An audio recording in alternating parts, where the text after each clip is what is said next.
নিজের উপরে দয়া করুন। হাসরের ময়দান ভোটার আইডি কার্ড দেওয়া হবে না, হাসরের ময়দান সনদ দেওয়া হবে না, পাসপোর্ট দেওয়া হবে না, সেজদা দেওয়া হবে, সেজদা আল্লাহর গোলামি আর আল্লাহর বন্দিগি দেওয়া হবে হাসরের ময়দান। আমার দিলের মধ্যে কালেমা, আমার সারা দেহে কালেমার প্রতিচ্ছবি, ইমানের প্রতিচ্ছবি, এটাই হবে আপনার প্রমাণ। সারা রাত অলঙ্গ ছবি দেখতে দেখতে যে ছেলেটা ঘুমাও, শরীরটা নাপাক, নারীর ছবি দেখলে এটা নিশ্চিত শরীর নাপাক হয়ে যায়। এই বীর্যপাতের কারণে শরীর তো নাপাক হয়ে গেছে, এসার নামাজও পড়ে নাই, এক ওয়াক্ত নামাজও পড়ে নাই, এই অবস্থায় ঘুমাইয়াই রইলা। এই ঘুম যদি আর তোমার না ভাঙ্গে, যদি এই অবস্থায় উনার আঘাতে, এই আজকার পত্রিকা তো আসছে, ফিলিস্তিনের এক বাচ্চা 6 বছরের, সে বলছে আমি সাথীদের সাথে খেলতেছিলাম, হঠাৎ করে এক বোমা পড়ছে, আমি বেহুশ হয়ে গেলাম, হুশ ফিরে আসছে মতন আমি দেখি আমার সাথের একটা হাত নাই, আমার হাতটা 6 বছরের মাসুম বাচ্চা, আমার হাতটা আমার থেকে আলাদা হয়ে গেছে, আমার হাতটা আমার সাথে আর নাই।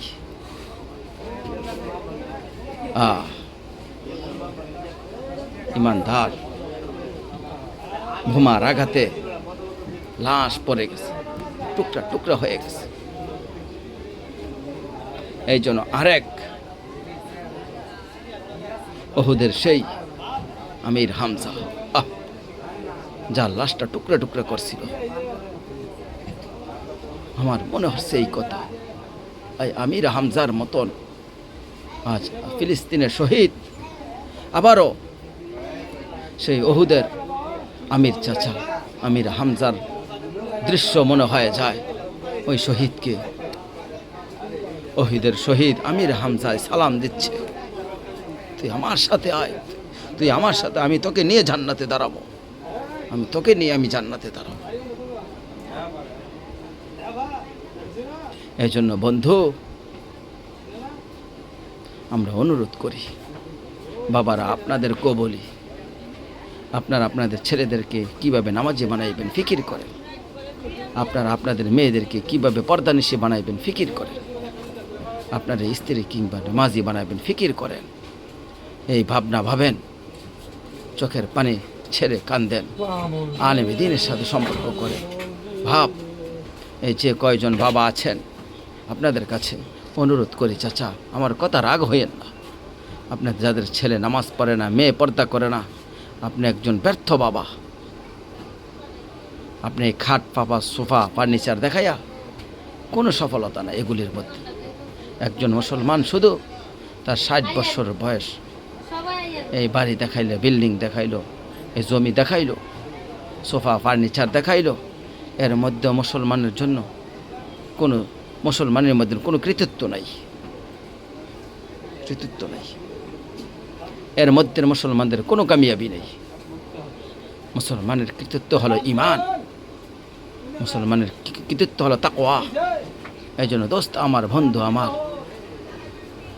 আমি অনুরোধ করছি, পৃথিবীর এই পরিস্থিতিতে যদি সামান্যতম বিবেক থাকে ভাইয়া, তোমরা ছেলেদেরকে বলি, বাবা যদি ন্যূনতম বিবেক থাকে তাহলে আল্লাহকে মানো।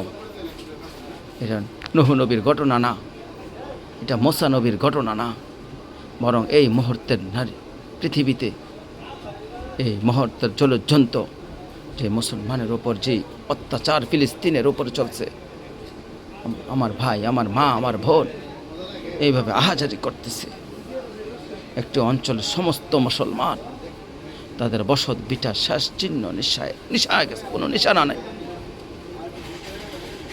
সেই জাতির আরেক অংশ দিন রাত মোবাইল টিপতেছে, নাচ গান দেখতেছে। এই মুসলমানের আরেক জাতি, প্রিয় ভাই, এটা ইনসাফ না। তোমার মায়ের, তোমার বাবার, ভাইয়ের কান্না দেখে তুমি নর্তকীর নাচ দেখতে পারো না ভাইয়া, তুমি চেষ্টা করো। তোমার বোনের এত বড় বেইজ্জতি দেখে, আহাজারি দেখে, 6 বছরের 3 বছরের বাচ্চা 4 ঘন্টা 9 ঘন্টা লাইন ধরে মাসুম বাচ্চা একটু স্যালাইনও না, একটু পানিও খাইতে পারছে না তারা।